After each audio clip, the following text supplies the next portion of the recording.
Gente, o estudo de hoje, eu procurei trabalhar mais com o Livro dos Espíritos, um assunto que talvez mexe com a gente também. A gente, às vezes, gostaria de saber, tem opiniões diferentes, né?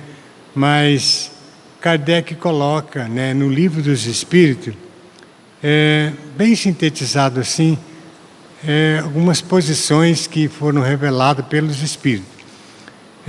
Quando Kardec escreveu os Livros dos Espíritos, ele não se baseou apenas na resposta assim, de um Espírito. Ele fazia pergunta, o Espírito respondia. Não, mas ele também consultava outros para ver se aquela resposta não era falsa, qualquer coisa assim enganosa. E, na realidade, todas as respostas eram semelhantes, batiam uma com a outra. Então não tinha como dizer que não é isso ou não. Minha mãe, certa vez ela dizia assim, queria contar uma historinha, que existiam duas mulheres, que uma falava para a outra assim, olha, quando você desencarnar, você volta para me dizer como que é lá, do outro lado. Falou, tá certo, tudo bem. E aconteceu que uma desencarnou. Aí ela voltou para dizer para a outra, falou, olha, minha amiga, é o seguinte, não é como você imaginava e nem como eu pensava que é lá do outro lado.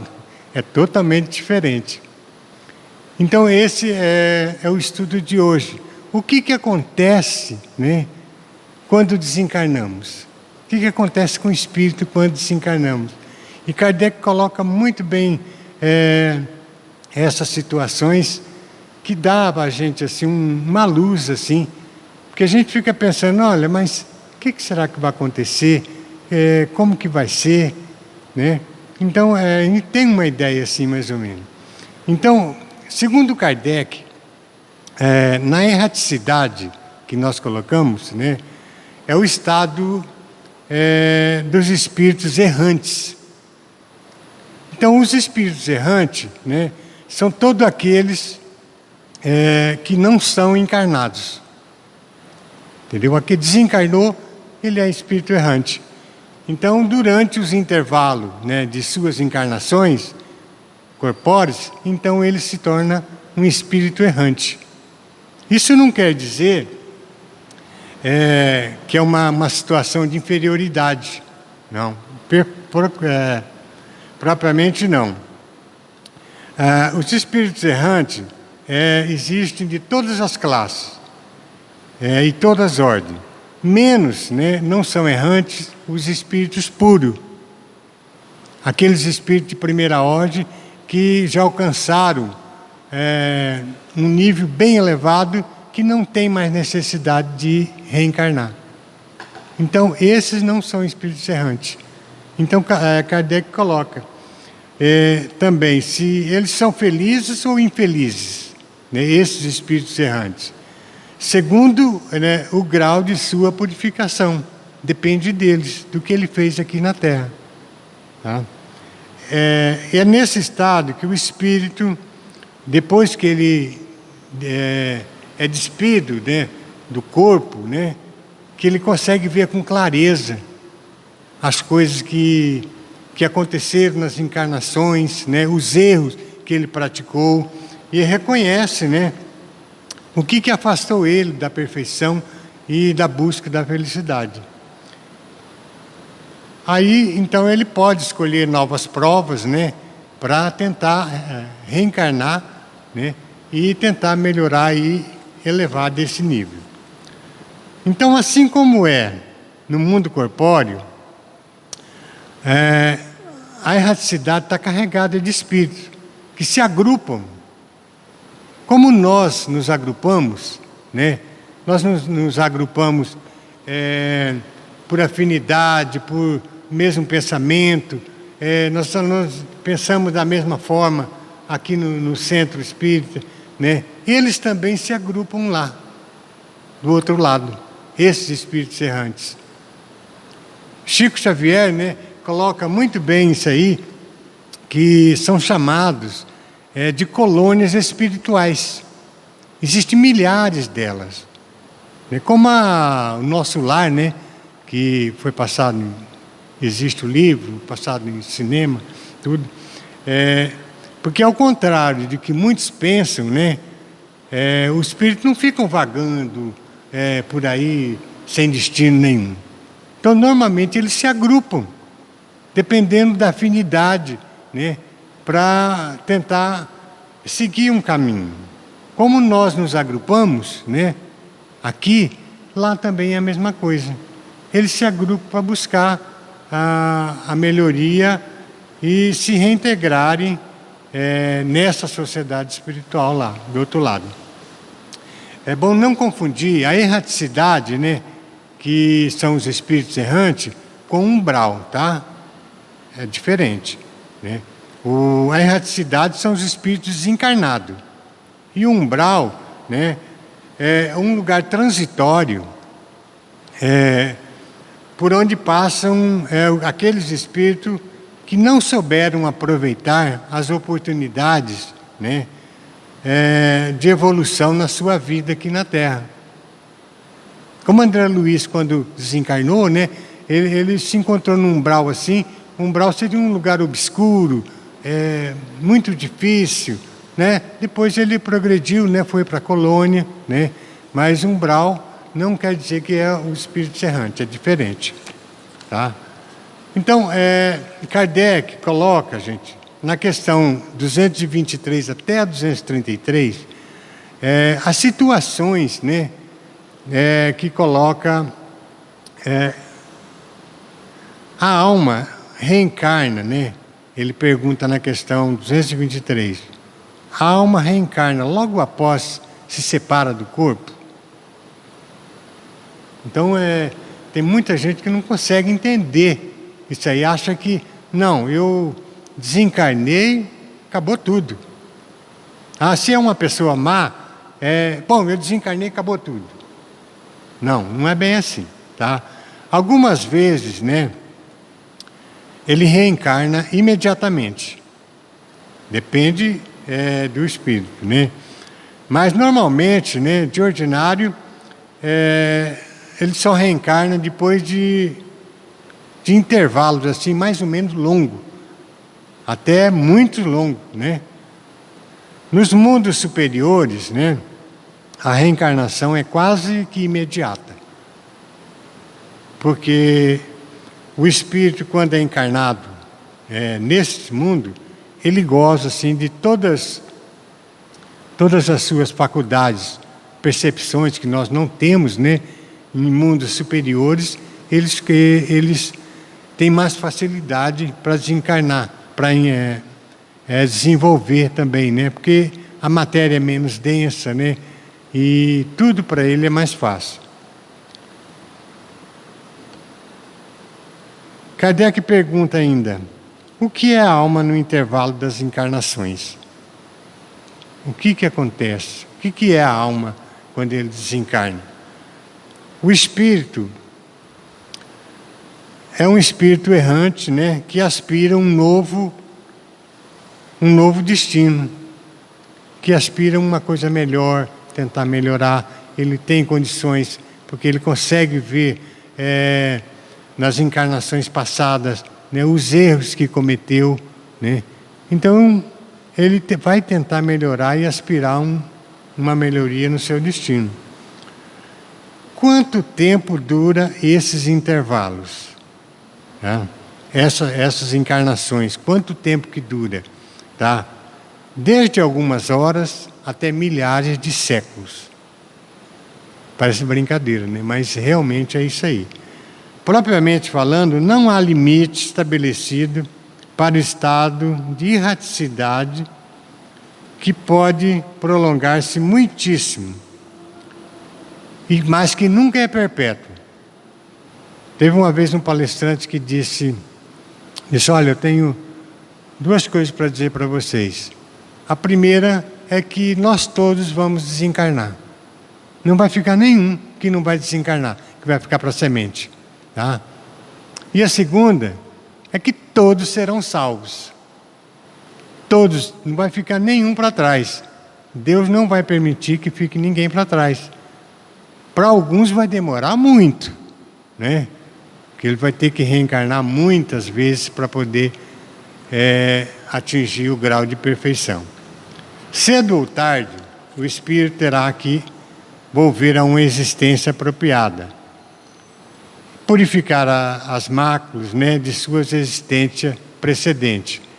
Então, ou é hoje, ou é nessa encarnação, ou no outro, daqui 100 anos, daqui um século, ele vai ter que voltar para quitar seus débitos aqui na Terra. Porque é impossível, gente, não dá para você raciocinar que uma pessoa má, que faz tudo quanto é coisa ruim aqui, de repente desencarna, acabou, zerou, não tem nada. É bem diferente, gente. Às vezes a pessoa desencarna e às vezes nem sabe que desencarnou. Ele acha que continua aquela vidinha dele, na casa dele ali, aquela vidinha ali, mas não sabe que desencarnou. Não percebe que as pessoas não veem, que não responde o que ele fala. Por quê? Porque ele está tão arraigado às paixões, né, e à maldade, né, que não consegue distinguir isso aí. Essa duração depende da vontade do espírito ou pode ser imposta como expiação? É uma consequência do livre-arbítrio. Os espíritos sabem perfeitamente o que fazem, mas também para alguns constitui uma punição que Deus lhe aflige. Outros pedem para que ele se prolongue, a fim de que possam continuar seus estudos, que só na condição de espíritos livres podem efetuar-se com proveito. Então, pode ser uma punição, né, que Deus pode impor para aquele espírito, ou então alguns espíritos pedem a Deus, né, para continuar, para poder se desenvolver melhor nesse estado de erraticidade.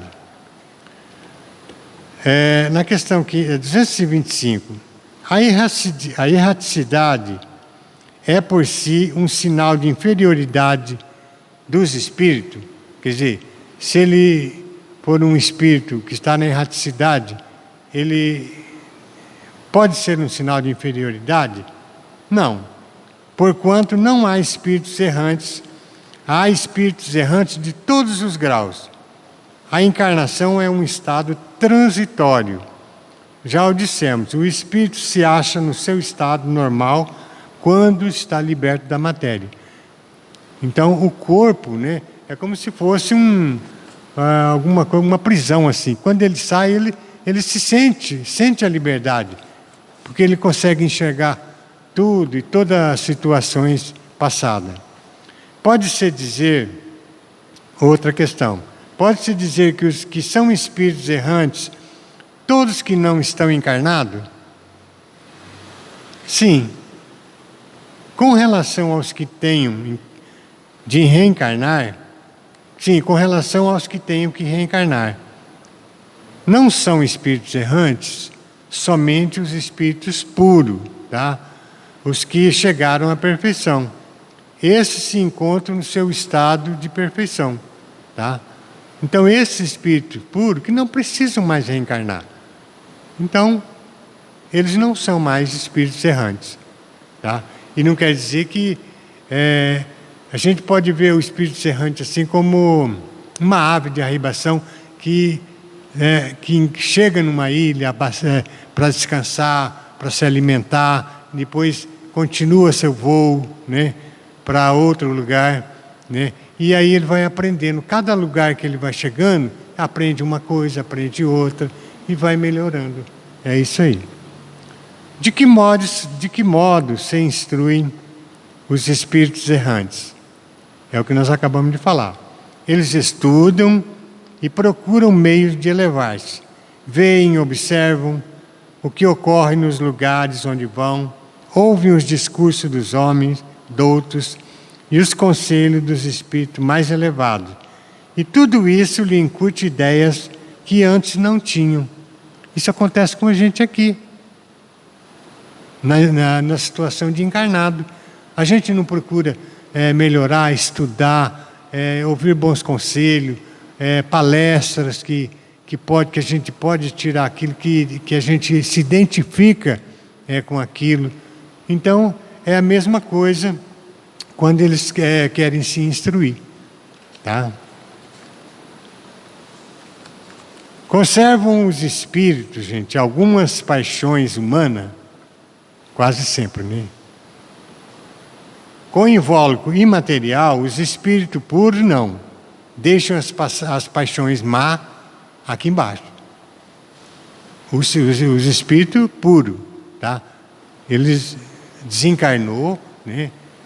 Conseguiu atingir a perfeição, eles deixam tudo de ruim aqui, tá? E só guardam o que é bom, tá? Quanto aos espíritos inferiores, estes conservam, pois do contrário pertenceriam à primeira ordem, a ordem dos espíritos puros. Porque deixando a terra, não deixam aí os espíritos as más paixões, uma vez que lhes reconhecem os inconvenientes. É aquilo que eu estou falando, que nós acabamos de falar. Os espíritos maus, né, que quando desencarnam, ele é muito ruim, ele não deixa tudo aquilo, aquelas vicissitudes, tudo que é ruim aqui. Não, porque aí não seria justo, né? Ele tem que carregar aquilo até se depurar, até conseguir a perfeição. E isso vai levar muitas reencarnações, muitos séculos às vezes, mas ele vai ter que chegar lá. A resposta: vê nesse mundo pessoas excessivamente invejosas.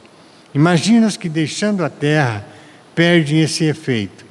Acompanha os que da terra partem, sobretudo os que alimentam paixões bem acentuadas, uma espécie de atmosfera os envolve, conservando-lhes o que tem de mal, por não se achar desprendido da matéria.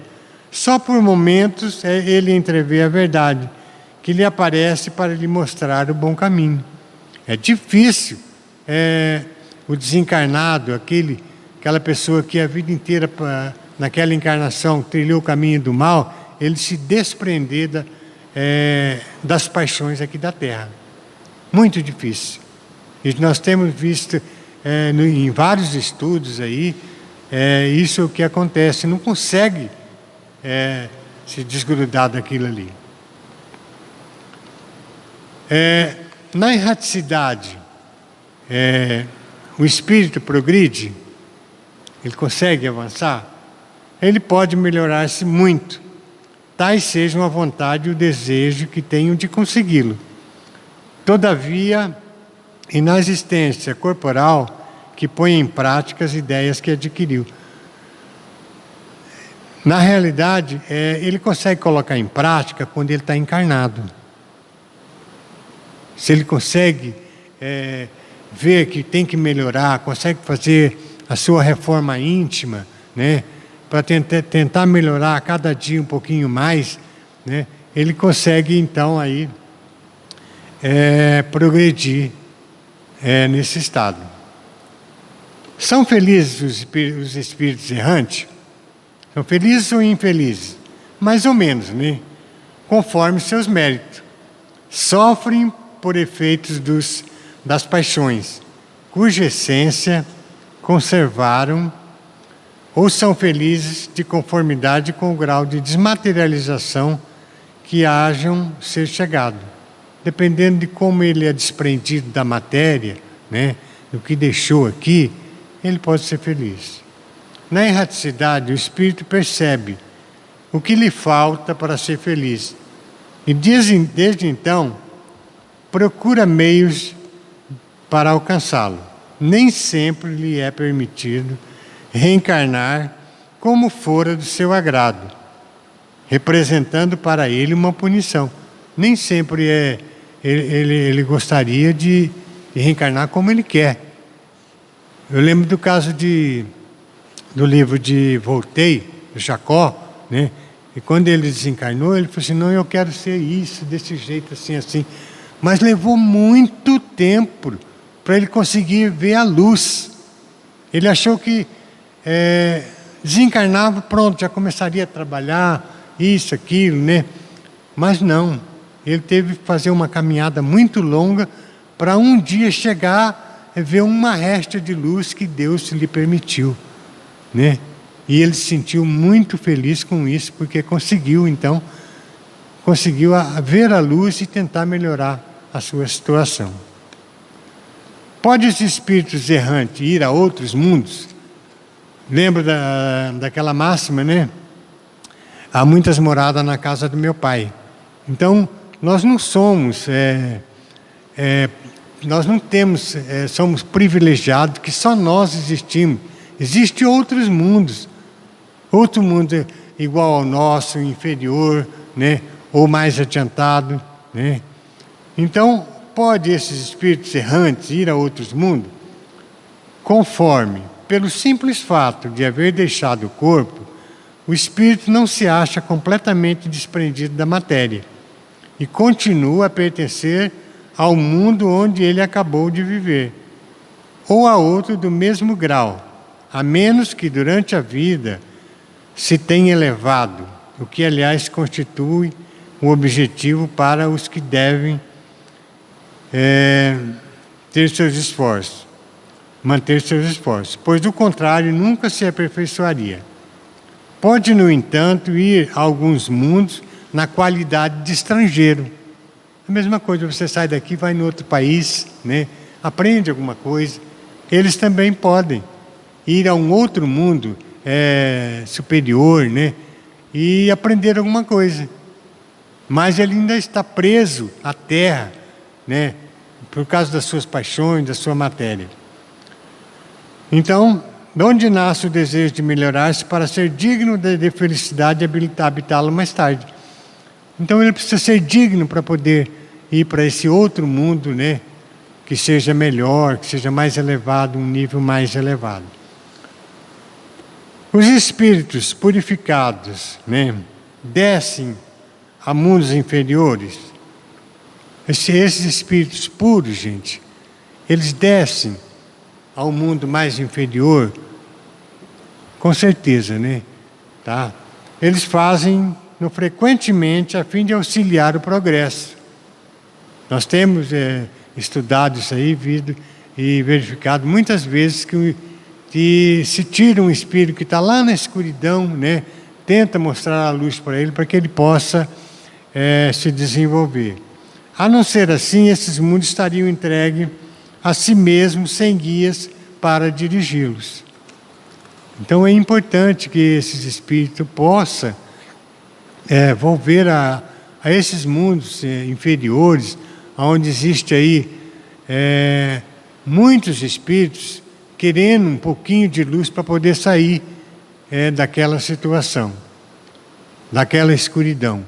Então uma restinha de luz para eles já é muita coisa.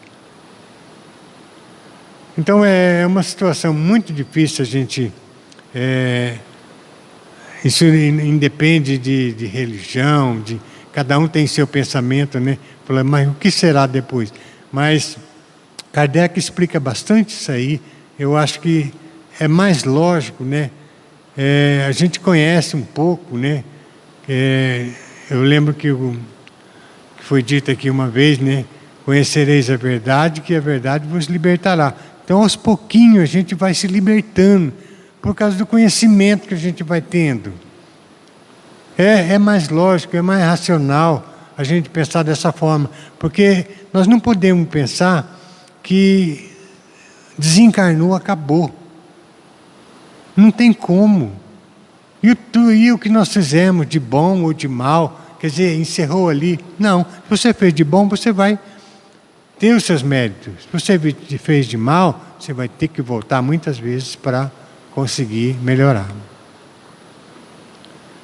Gente, essa é a nossa mensagem. Espero que tenha servido de conforto para alguém. Eu agradeço a todos por me ouvirem, né? Às vezes a gente erra, que às vezes a gente tem uma responsabilidade muito grande de estar aqui, porque a gente tem que saber o que fala. A responsabilidade é muito grande, a gente tem que estar dentro da doutrina, né, do Espiritismo.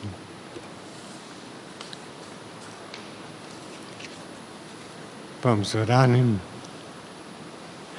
Jesus, nosso Pai, nós te agradecemos por esse estudo aqui feito, esperando que consiga chegar até os corações de nossos irmãos. Abençoe a todos nós, dai-nos paz e felicidade a todos, e que todos retornem aos seus lares, levando harmonia e paz para todos. Que assim seja.